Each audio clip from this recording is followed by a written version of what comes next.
বিশ্বাস করেন ভাবি, হুবহু রাকিব ভাইয়ের মতো।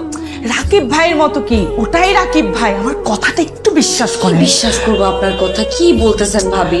মানে একটা সুন্দরী রমণী এসে আমার হাজবেন্ডকে রাস্তায় দাঁড়িয়ে কোটটাই পরাই দিয়ে নিয়ে চলে গেল, মানে এত সহজ?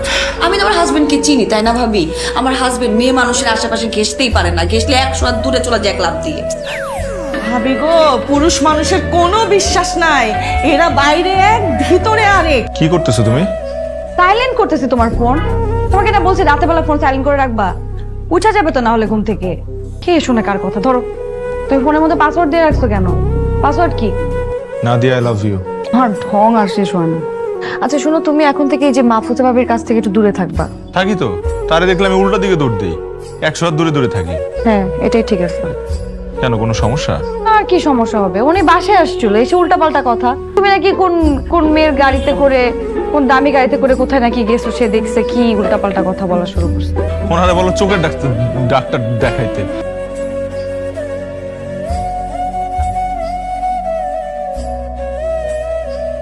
আজকে আমাকে নিতে আসতে হবে না, আমি আমার মতো চলে আসতেছি, আপনারা আপনাদের মতো চলে যান।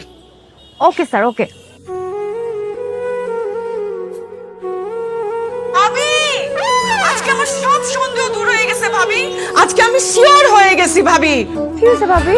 ভাবি গো, আমি শিওর ভাবি আপনার সংসার ভাঙছে। কি বলেন ভাবি আপনি এগুলা? আমি রাকিব ভাইকে ফলো করছি।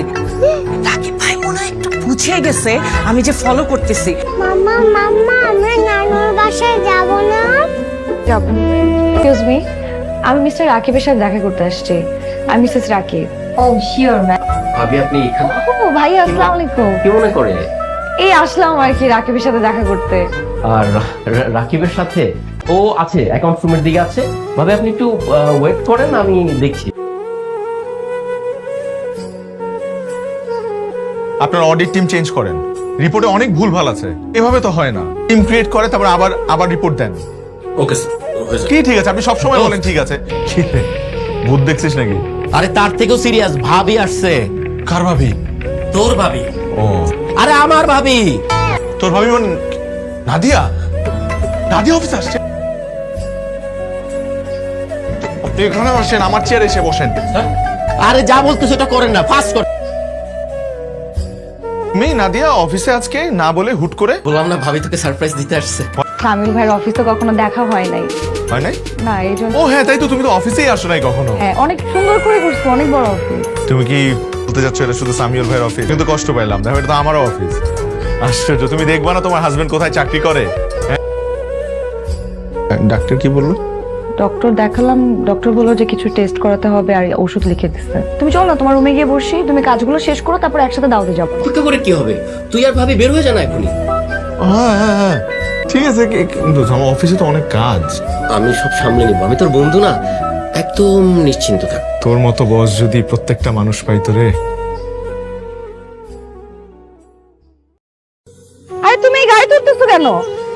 হুট করে চলে আসছো না অফিসে? আমি না খুশির চোটে মানে নার্ভাস হয়ে সামিলের গাড়ি না?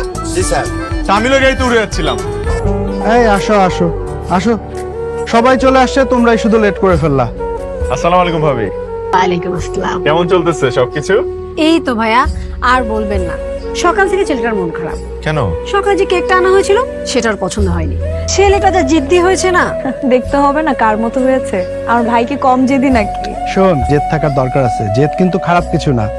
জেদ না থাকলে তোর হাজবেন্ডের মতো সারা জীবন অন্যের ম্যানেজারই করে বেড়াইতে হবে। দিনকাল কেমন চলছে এখন? জি ভালো ভাইয়া। আর কতদিন এরকম অন্যের চাকরি করবা? চাকরি করা মানে জানো তো, চাকরের মতো কাজ করা। ভাইয়া, ও কিন্তু এখন সিনিয়র ম্যানেজার। ম্যানেজার হয়ে তোর জামাই কয় টাকা বেতন পায়? 1.5 লাখ টাকা। বাকিটা জীবন এরকম মধ্যবিত্তের মতো কাটাই দিও না। মা দেখো, কি আমার ট্যাপটা ভেঙে ফেলেছে, দেখো ওপেন হচ্ছে না। হাই হাই, তুমি কি করছো পিউ? তুমি জানো এটার দাম কত? ওর খালা অস্ট্রেলিয়া থেকে এটা পাঠিয়েছে, 1 লাখ টাকা দাম।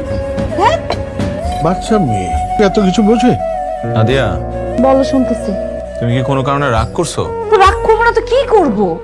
ভাইয়া ভাবিরা কি পরিমাণে অপমান করলো সবার সামনে।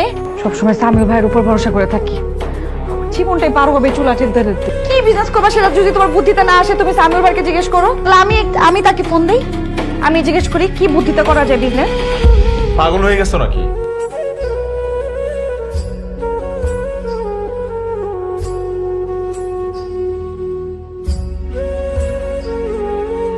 কত হচ্ছে ছেলেপক্ষ নাকি বিয়ের পর আমাকে পড়াতে চায়। তাহলে এখন তো একটাই উপায় আছে, কি?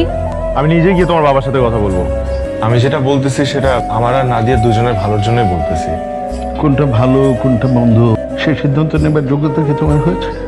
কিন্তু মাত্র নাকি একটা চাকরিতে জয়েন করেছ, যা বেতন পাও তা দিয়ে কি তোমার খরচ চলে?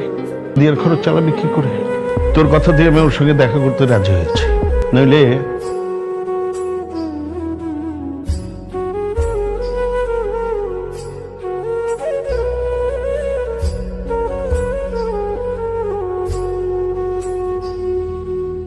বাসর ঘরে বইয়ের পা ভাঙা, আমি বোধহয় পৃথিবীতে প্রথম। কিন্তু তুমি যদি আমার সাথে পালায় না আসতা, তাহলে তো আমি ভাঙা মন নিয়ে শহরে শহরে দেবদাসের মতো ঘুরে বেড়াতাম। ইস, কি আমার দেবদাস রে। তো কালকে মিটিংটা নিয়ে আমরা প্রেজেন্টেশন রেডি করি।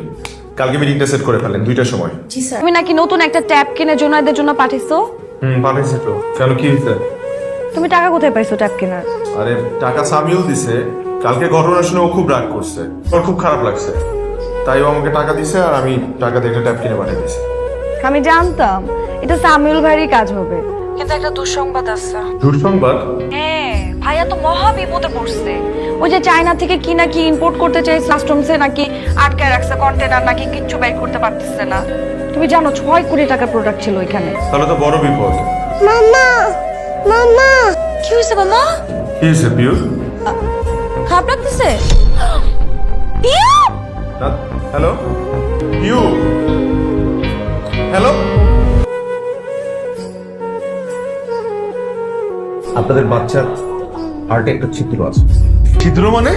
হঠাৎ করে হার্টে ছিদ্র কোত্থেকে আসলো? এটা জন্মগত। এবার আমার মেয়ের কি হবে? ঘাবড়াবেন না, আমাদের কাছে চিকিৎসার ব্যবস্থা আছে। ওর ওপেন হার্ট সার্জারি করবো। এটা কি বলতেছেন আপনি? এতটুকু ছোট বাচ্চার ওপেন হার্ট কি করে হয়? নাদিয়া, টাকার বিষয়ে বলবো? টাকাটা কিভাবে জোগাড় করবা তাই তো? ভাইয়ের কাছ থেকে তো চাইতে পারবো না, ভাইয়া তো নিজেই ডুবে বসে আছে ব্যবসা নিয়ে। কার কাছে চাইতে? সামিউল ভাই? না, আমি তুমি কি চাইতে পারবে না তাই তো? লজ্জা লাগবে তোমার কাছে চাইতে, তাই না? আচ্ছা, চাইতে হবে না।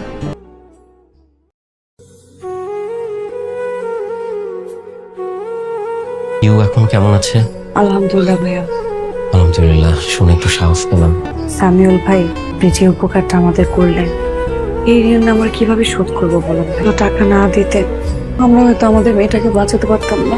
আপনি যে প্রশংসা করছেন তার কোনো কিছুরই যোগ্য আমি না। আমি ওর জন্য কিছু করিনি, যা কিছু করার রাকিবই করেছে।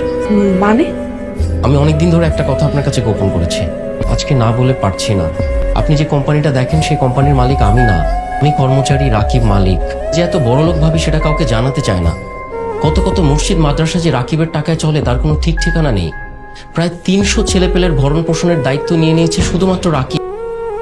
সামিল যা বলেছে সবই সত্যি। 6 কোটি?